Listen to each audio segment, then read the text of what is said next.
Hey guys, iSpiteful here, and today I have a different video for you guys. I'm going to be discussing with a few friends the changes to Warzone and also a little discussion about the Rex coming to Warzone as well with the Monitor's Bounty update. For the people here with me today, I have Spliced. Spliced, introduce Hey, yourself. what's up, everyone? I have Actman, Hey! and the one, the only, Farmer, Dry Noodle. No, I'm joking. Hey! Yo, alright guys, so as you guys know, Monitor's Bounty is coming. It's all been announced. Everything came all at once, and it is absolutely chaos right now. But there's so many things I want to talk about. We're going to start by discussing the rec list, so some of the stuff coming. We're going to start with the Wasps, specifically the Hannibal Wasp, which I'm sure Splice knows a lot about, as he has actually had the chance to use it. So Splice, take it away. Should we be worried? Yes, we should. The Oni Wasp and Hannibal Wasp are no joke whatsoever. Air vehicles in this game are already in abundance and pretty overpowering on the battlefield. And the Oni Wasp and Hannibal Wasp are no joke. Specifically, the Hannibal Wasp. I'm mostly concerned about the rec cost because the Hannibal Wasp, in my opinion, is like a Hannibal Scorpion in the air, and you guys know how powerful that is. Well, so out of curiosity, like, did you actually get a chance to test how easy it was to kill these things? Yes, I tested their armor, I tested their damage, and So if we had an arclet, how many shots do you reckon? it would probably take a Hannibal Wasp 2 shots as well as the Oni Wasp. Okay. But Okay. the more concern about that is what they can do to you before you can do to them. All right. So basically, wasps are going to destroy a war zone. Yeah, basically. All right. So Dry Noodle, what's your thoughts on them firstly, and then we'll move on because I know Ackman doesn't really want to care about wasps. I care about wasps. I like bees, though. Well, All right, go on. I think the Wasps do have their place in Warzone. I do believe. I do think Wasps are overpowered, as we saw with the original Wasp in this previous update. Especially if used mid game, it can turn the tides on a game and completely devastate the enemy. I mean, Bro. yeah, even when you flood a game with them at the start, like regular wasp, like if you have like 4 or 5 in the air, it's just so hard to combat against that when you're not forming a team. But I mean, it depends what the rec cost is. I mean, Akman, do you have anything you want to say before we talk about the rec costs and stuff about wasps? Yeah, I think the part of the trouble is countering the wasp, and even the regular wasp is kind of hard to counter. I mean, if there's a good wasp pilot, it's kind of hard to counter them in the early game because you don't really have like a You only have plasma whiplash. pistols and stuff, and like BRs don't do enough. And the fact that they got a shield as well is ridiculous. Like the shields just shouldn't be on level 3 wasp. I think basically if they can balance it with like Splice said, like a Rex 6 or maybe 7 level, then it'll probably be all right. But we'll have to see. Let's hope 3 is like tested. the problem I have with the free rec ones are like the if you can spawn a plasma pistol, but if you've got like 5 in the air, you just can't focus one. It's just ridiculous. Too hard, you get wrecked. But with these new ones coming, I'm hoping they actually. I'm hoping what they do is they take, instead of going for the whole make them weaker but make them earlier to get, make them stronger and harder to kill but at a higher rec level so more people have more opportunities or more sort of ways to kill them. So I'm kind of hoping, we'll have to wait and see because the rec levels at the time of making this video haven't actually been announced yet. Let's just hope they've made them quite high. Save up your Spartan lasers, people. Save up your Spartan lasers. So the other things as well, just the grenade launchers and sentinel beam. I mean, I'll just generally here, I'm happy to see them. The Sentinel Beam's cool. Grenade Launcher's cool. They'll be fun to do showcases on. But what I really want to talk about, the other thing before we move on to the actual main topics of the video, is the Anti-Air Wraith. I don't think anyone's going to use that. Okay, I'm sorry, but it's too slow. It's just going to be too vulnerable, and the Wasps are just going to make a mockery of it. And any air vehicle in that matter. Your opinions, guys? I'll start with Spliced. Yeah, so the Anti-Air Wraith, when I tested it out, turns out it might not be as weak as I showcased it to be because that was just a makeshift prototype.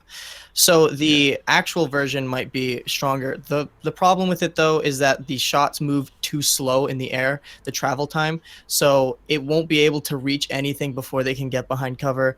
It seems like it's very weak in general anyways. The secondary turret is the highlight of the vehicle, surprisingly. It does insane amount of damage. I like the secondary turret. Noodle, thoughts on the anti-air Wraith? I'm going to go with Spliced on that one from what I've seen in your videos. I think it can be a little slow. Does it have tracking? Can it track targets? I could not confirm that because I was playing solo. That's quite a big thing not to confirm. But even if it still has tracking, it's the travel time of the shots. It doesn't matter because you can easily get away from them.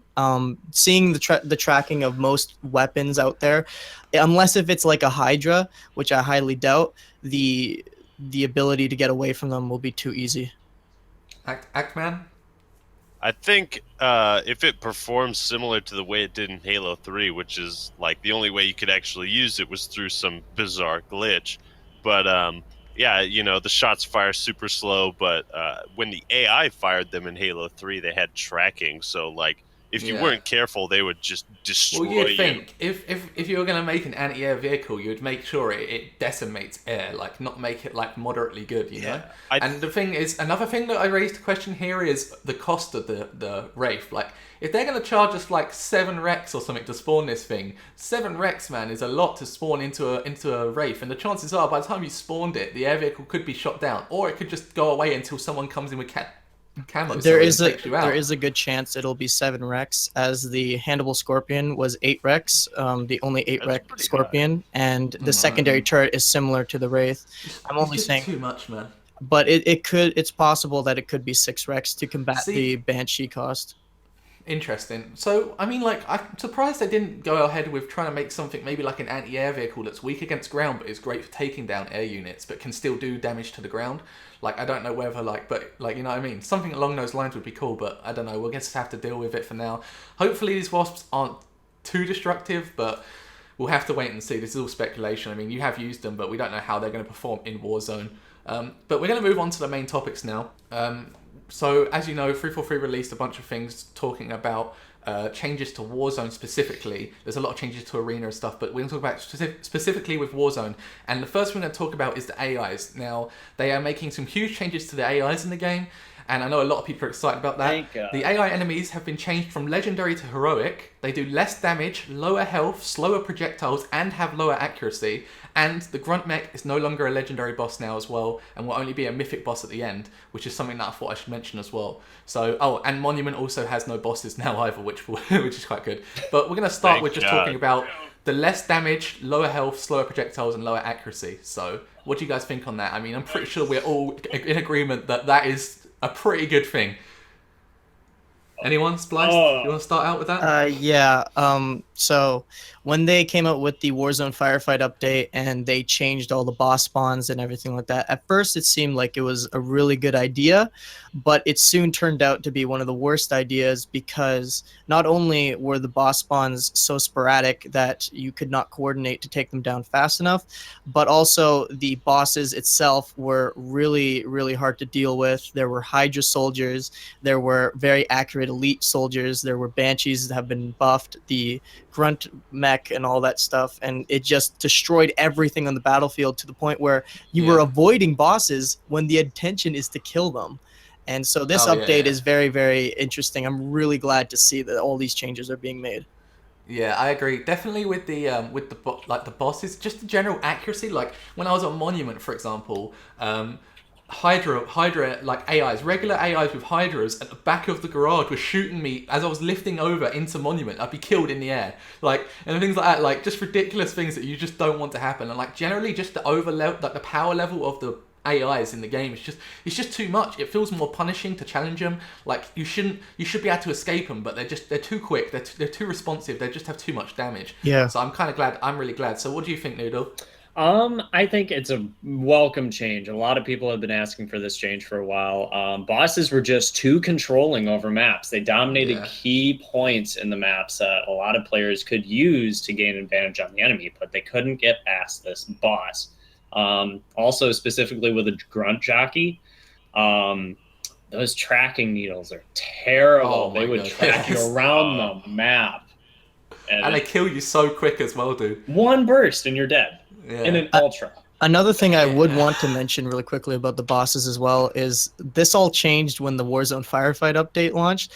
And I guess Firefight became a literal thing because Warzone turned into Firefight in a sense, where everyone would stop killing each other to kill one boss, and it got really ridiculous. So they specify AIs, by the way, and just one other thing before Ackman brings in his talk about it. Does this include Marines? Do you think they actually are including this with Marines here? Like, are Marines going to do less damage and stuff? I know they're AI, but I feel like they might have not been might have just talked about talking about like the Covenant AIs and the Promethean AIs, not the Marines in the bases. Do you guys think it's going to be Marines as well? I'm pretty sure it will be. We have yet to see, but I really hope so. Because Marines are so annoying. I hate Marines, okay? Like, I swear, I posted a tweet, okay? I made a tweet and I was like, I want to find out how many times a Marine has killed me or assisted in killing me in this game, because it's about the same amount as a player has at this point. Like, they are just unbelievable. All right, so anyway, that aim 100%. Before we move on for a point, exactly. Before we move on to other points, Ackman, your thoughts on the AI changes? Now, is this in regards to regular Warzone or Firefight or both? This is we're not talking about Firefight, right? We're talking about regular Warzone here, just normal Warzone. The AIs in Warzone, I believe they are changing things in Firefight, but I think that's different. We're not talking about Firefight in this video. This is specifically Warzone. Yeah, with the AIs. I think in Firefight it was much more necessary. It kind of makes sense to have it difficult, when there's 2 teams of 12 going against each other. So it's nice that it's kind of not so unfair, when you just you pop up on a Promethean soldier and you get taken down before you can even react. So I really think toning down the difficulty was a good step overall. Yeah, I know a lot of people that get frustrated by it. I mean, the bosses were there's AIs. For example, you'd be in a one-on-one scenario against an AI, and it would just decimate you. You couldn't even kill it a single one. So hopefully now you can actually take some engagements on your own with AIs and stuff. Especially those second-tier freaking soldiers. I mean, I agree, the second-tier soldiers would take a full DMR clip, just to get exactly, their man. It's just too. So that, as I said, they've got less damage now. The health's lower, so they can be killed quicker. Projectiles can be more easily dodged, and obviously they aren't going to hit you perfectly with 100% of their shots all the time. Which is another thing that annoyed me. And obviously, as I mentioned at the end when I started this discussion here, it was the Monument bosses are now gone. They've been kicked out of their home at Monument, and I don't know where they're going to put them, but thank God for that one. So I think we're all in agreement there. That's just one that we're all happy with. I mean, Firefight, they should stay the same, but regular Warzone, yes, please. Mm-hmm. All right, so moving on to the next topic. Spawning has been changed in regular Warzone. Players will no longer spawn in bases while they are being contested or captured by an opposing team. We'll discuss that one first. Well, actually, that's the only thing I really want to discuss with spawning. And also, another point is they now spawning safe spots outside the base, meaning they have to fight their way back in. Now, this is something that I actually brought up quite a while back, and it got me annoyed, especially with things on in Temple. Mainly, I noticed it was very bad on Attack on Sanctum, where basically you'd be in a garage, you would literally they'll be in the garage as well. You'd clear them out, and you would actually see people spawn inside. I believe it happens on Noctis as well. If you've got everyone upstairs, people would actually spawn at the rec stations and stuff downstairs in the same base. So you'd end up having to wipe out 7 waves of enemies before you can even start finish the capture. So I'm kind of glad they've done that. What's your thoughts? And we'll start with Ackman this time. Well, in terms of the spawning, if it's just based around base spawning, I think that's probably a good move. I hope they can fix the spawning so that players no longer spawn in the vehicle bay or something. Well, I hope they fix that. I mean, with the spawning, what they're saying about is this is mainly talking about when someone is inside. When you say you were in a base, okay, and you leave the base, if there's an enemy in there capturing that base, and you were killed and you chose to spawn at that base while the enemies were capturing it, you used to be able to spawn inside the base and instantly stop the capture, but now they're going to place you around outside in safe areas so you can then move in and infiltrate back into the base to stop the capture. I'm sure I'm sure Spliced and Noodle have a lot of knowledge of this happening as they've played a lot of Warzone, but that's basically what they mean, so I'll let you finish, sorry. Yeah, well, that's a good thing, I mean, for both sides, really, because, you don't want to spawn into an area when you're already like getting fire and you have like half a second to react to people around obviously, you. But you also don't want to be an attacker and have enemies spawn right in front of you. So I think it's a pretty good change overall for both sides. The only thing I was thinking about was if they've got banshees and stuff outside, you do not want to spawn outside with a banshee floating around your head. So I'm curious to see how that's going to work.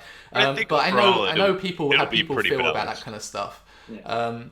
But yeah, Spliced, do you want to put some words in on that one? Yeah, there was a lot of spawning issues, especially with fortresses in Stormbreak and Darkstar. When you're at the front of the fortress, they would spawn at the back. And unless if you had a few people at the back of the fortress, they would constantly spawn there, just like a constant wave of enemies. And that was really frustrating because capturing fortress by itself is extremely hard. So you had that on top of it as well. Spawning outside of the bases, I'm curious to see how this is going to change the tide of battle because, as you may know, on Stormbreak specifically, when your armory is being captured and you spawn on it, you will spawn like pretty much next to the core, which is super far away, and you have no chance of getting back to your base whatsoever, especially if they're putting pressure on it.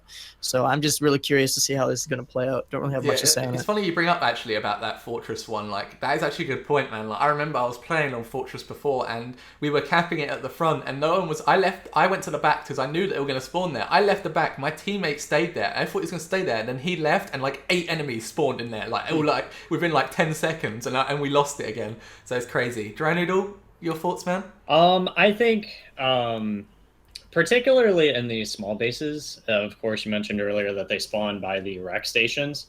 It's an even larger issue, or was before this patch, that where they would spawn in basically every central base, like the garage on Escape from Ark, you have Temple on Attack on Sanctum, and all those. Particularly those bases, they were hard to cap because they're so big, and they had the most spawn points on the inside of the base. And now it's really nice to see that there's a little challenge for the enemy team coming in to try to capture that base. It's a little more of a challenge for them, and it gives the other team a little bit of a chance as well. Okay, cool. So I guess we're kind of in agreement again here with this one that this is something that we think is good, and I don't think they'll need to make any more changes as long as everything runs smoothly, but I think it was just something that was needed. I didn't think we were going to see this, to be honest, but I'm glad that they have taken those notes, like taken notes and changed that. So it'll be interesting to see how that does. Next point, which is the big one, which I know that everyone here wants to get their point of view on here. Boy. And this is huge, and I've left the best till last in this one. Now, we're going to be talking about the Fireteam cap for Warzone being cut from 12 to 6. So you can now only have 6 people when you search in Warzone. You cannot find games any more than 6. So that now makes BTB the biggest playlist if you don't include custom games to actually search in. So you can now have 8 players in BTB, but you can't in a bigger playlist you can only have 6. So I'm going to start by saying I'm personally interested. I'm not going to jump the gun here and say it's what we need, because it seems like a way to sort of bury problems that could have been fixed in other methods. However, I am happy to see that they are trying to make changes to improve the experience for people who aren't in teams. Now, with 12-man fire teams, there's so much to talk about, but with 12-man fire teams, it can get a bit overwhelming when you're trying to play on your own as a solo player, and there is a 12-man team just dominating the whole game, either quick coring, which a lot of teams do, but there's also a lot of teams that are still farming today, and with that 6-player loss, that could, slow down people and stop people initiating this absolute 20-minute decimation of farming. I don't know, really. There's so many things that I think that I want to discuss right now, but I think I should let you guys talk about it, then I can sort of add to your points. But personally, I'm interested to see it. I think it's cool. With Warzone Assault, they obviously did the same, and I actually really like Assault now. The 6-man fire team limit is great, but I don't know, really, it's very different for Warzone, and it's going to be interesting to see. So I think what we're going to do is start out with Axeman here. Let us know what you think, man. Well, I think it's a step in the right direction. I was thinking, or at least hoping, that the change would be not so much to the fire team limit, because when you go in with a group of 12, it's it's like, you're all buddy. You want to dominate the other team. It is that community feel. You do. I have to admit, playing their 12-man is fun because you've got so many people with you, and it is that community / team feel, and it really was something that we'd never really experienced in Halo before. Like having that huge team and having being able to get all your friends in and playing online and earning XP and stuff. It's cool, but obviously that came with issues. Carry on. But the thing is, I think there should be sort of a match preference where, say, if you go in as a team of 12, you should mostly match up against people that are also in teams, whether it be like another full team of 12 or, a team of 6 and 2 teams of 3 or something. I feel like the matchmaking should be adjusted to the point where, where it's not like it's not limiting the amount of fun you can have with other people, but rather matching you up fairly with other teams that are, of similar, maybe not similar skill, but of similar size, right? I think that would probably be the best way to do it, but this is preferable to, just a team of 12 just stomping all solo queue players. I agree, definitely. Actually, that is something that I have brought up with many community members and pros as well. This whole matching of teams versus solo queuers and small groups it just needs to go. It needs to be fixed. It needs to be sorted. In Arena as well, it's even worse. In Arena, I was searching in Diamond Division in Arena, and I matched a team of 4 champions when I was solo, a team of 4 champions all communicating. We just got decimated. It shouldn't be a case, and that's the same with Warzone as well. If you're joining solo, okay, you should not be matching against teams of 12 players who have got communication, who have got coordination and strategy. And when you've got 12 people, you simply, even if you're a very, very skilled player, you cannot combat that unless your team is communicating with you and doing things as well. And it just makes for a very bad Warzone experience. I agree. And I really think this is something that needs to be changed. Spliced, what are your thoughts? What are your thoughts about the whole thing, really? Go ahead. Well, despite this being the major change to Warzone, I don't really have much to say about it since I am mostly a solo queuer, so I do most of my stuff alone.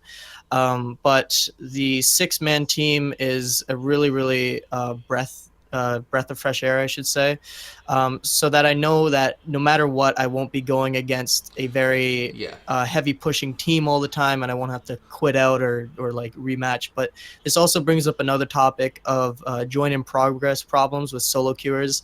As everyone may know, if you're solo queuing, 90% of the time when you're looking for a game, you're thrown right into the middle of a game, and you can't really have fun because most of the time the team you're joining on is the losing team, and it's really, really annoying to push against. But with this 6-man team limit, when you join in progress, there's still a chance that you can push back because there's not going to be a full team pushing. Basically you are with those 6 missing people, 6 random people, you could get good teammates, you could get bad teammates, or you could get, possibly, it could be another team of 6. It could end badly. We don't know. It's still speculation, but I think personally, it is something that is good, but I think they could have done it differently, I don't think cutting the Fireteam down is the best approach to this, and I'm sure Dry Noodle right now is itching to get his words in on this.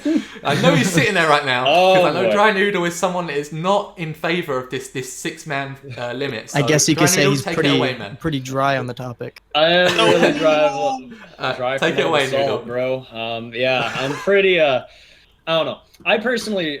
A lot of people already know this. I play with a lot of 12-man teams. People know me for the quick core lobbies I run. I do disagree with the complete removal of 12-man. However, I do recognize that 343 is trying to solve these issues that have been appearing in matchmaking over this period of time. You think with farming... Sorry, I didn't mean to cut you in there, but do you think they're doing this specifically because of farming? I think it's because of farming and just teams wrecking. Teams wrecking, yes. That actually surprised me at that point. Teams wrecking too bad, but I guess that's out there. But I do think those issues are coming into play. What I would favor, I think a good solution to this personally would be a 12-man fire team, and like Ackman said earlier, you could match 12v12, team v team. I think that'd be a lot more fair. And you have the system that's going on right now, that's in the trial period, you could have a 6-man fire team and 6 randos match against other 6-mans. So do you think the population of the game is big enough? Do you think there's enough 12-man teams out there searching, or do you think you could make it to like a 12v10 situation? If there's 10 people searching, they can match against 12. I think that's doable. I think if you were to do, there should be a certain point, like above 9 people, you should have to a team, or above 10 people. But if you're below that, I definitely think you should match a maximum of a 6-member So team. do you think it should prioritize that and still give you the option, like if it can't find any teams, still match you against random people? Or do you think it should just not put you in games if it isn't above a 7-man fire team or 8-man fire team or whatever? That's a good question. I think, again, that all depends on the population. I agree on that one. See, I was thinking to myself about this, and like I would honestly, if I was searching solo, I wouldn't mind matching against teams of 4 to 5, like of size. But anything above that, and I think it might be a bit much, you know. But as a solo player in a 24-player playlist, you're one of 24 other people. Like there's only so much you can do. Like it is like when you're joining solo, you know you're going to be at a disadvantage because you can't stop people teaming up. And at the end of the day, the maps are so big. There's so many players that when you're playing on your own, you can't really make a huge difference. You can slay a lot of people. You can focus bosses, but like at the end of the day, like you need to have more than one good teammate, like, you know what I mean? You need to have, like, at the end of the day, like a solo player is not going to be able to clutch everything for his whole team. Not like if it was a champion player in an arena against like 4 diamonds, maybe he could have like a lot more knowledge of the map and just do very well. But in Warzone, it's something that like a solo player just can't do very well. You know, they can't make a huge impact on the game. But if they've got teammates that are communicating with them and working with them, they do make a bigger difference. For sure. And I have been on that side many a time. Everybody knows I've been on the side that completely destroys. And I do, surprisingly to a lot of people, I do sympathize with the people we're. Oh no, dude, I agree. No, like everyone here, I'm sure, Spliced, you've been on a 12-man team before, right? And it feels good to be able to win a lot. Oh yeah. But like, you know, you can't help but feel cheap when you're doing it. All the time. The people you're going against aren't people that are like also grouped up. Like, I mean, you will get the occasional like time where you'll match a 12-man, but a lot of the time it seems like 12-mans are just matching the solo players all the time and stuff like that, you know? Definitely. And I think that is something that 343 should definitely look into. That is one major problem with the game. I think I'm interested what the solution should be is, you know, obviously you don't want to like not find a game if you're in a group of 12. Yeah. Correct. Like the worst case scenario is you match up with friends, however number of people you match up with. Like worst case scenario, you just don't find a game. Nobody wants that. So I think if the matchmaking preferences if you're in a team matching up against other people in teams, so it prioritizes it. Yeah, if it can find games like that, then that's much more. So you think it would go through, like it'd start by searching, if you're in a 12-man, search for 12, then 11-player teams, then 10-player teams. And kind of down until it finds something. I don't exactly know how the algorithms work, but basically like if that is something that works, that's much more preferable than either a 12-man team just goes up against a bunch of randos or they don't find a game at all. It's like it works down the parameters and it finds the best, most likely evenly matched game possible. There's a lot of factors that come into this, like just generally it's hard. It's something that 343 have probably definitely without a doubt looked at on their side, and they're trying to work out a way. Also, they probably should avoid releasing armors that promote farming and stuff, you know, like like as well. That probably wasn't the smoothest of idea. Like I was expecting, like, you know, maybe if they give us like challenge to do it, it'll be like, you know, it simply wouldn't have been a problem if they'd just made it like destroy 1,000 cores or destroy 3,000 cores and then like capture this amount of armories, this amount of bases, get this certain amount of, like, you know, you get what I'm saying, not kill 20,000 people like while they're in their core room. I totally agree with that. And just one last thing, one thing that you think that you want them to change in the next update that you think would be beneficial to Warzone, name it. You want to go first? We'll start with Noodle. We'll Noodle. We'll go back. Start with me. All right. Yeah. I'm gonna say like a ladder system for Warzone. Like if a 12-man team goes into Warzone, well, first you got to bring that back, and then if a 12-man team goes into Warzone, The effect is they're going to try and match a team of 12 people. If they can't try to match that team of 12 people or a team of 12 people, then it goes to 11 people, then 10 people, and so on. It's a really fun match. Don't forget, though, this is a trial thing, you know. The 12 man could be returning. Yeah. We don't actually know this yet. Okay, Spliced, one thing. I would like a personal preference change for searching for games when solo queuing. As you know, there's balanced, focused, and whatever the other one is, expanded.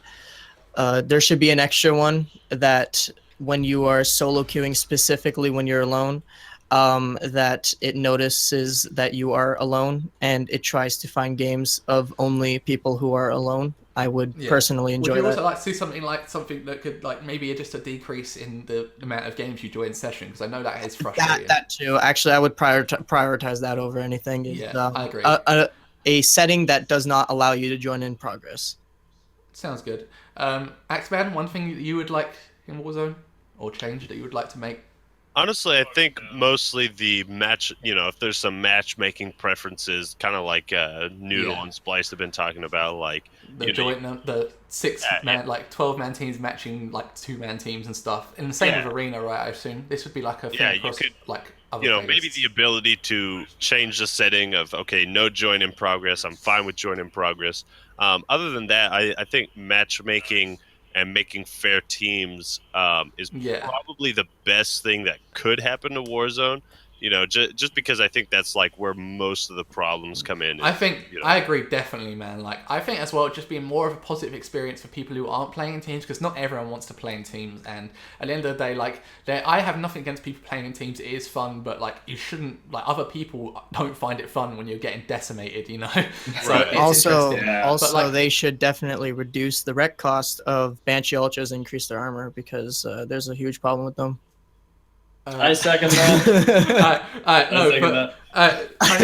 So now it comes to my point, and I think personally, one thing that I would like to change right now, I'm happy as well with, as I said, with the 6-man limit, but I don't think it's the way they could have done it. But I'm interested to see how this 6-man performs, how Warzone plays now. It's going to be interesting. I'm really excited for the update.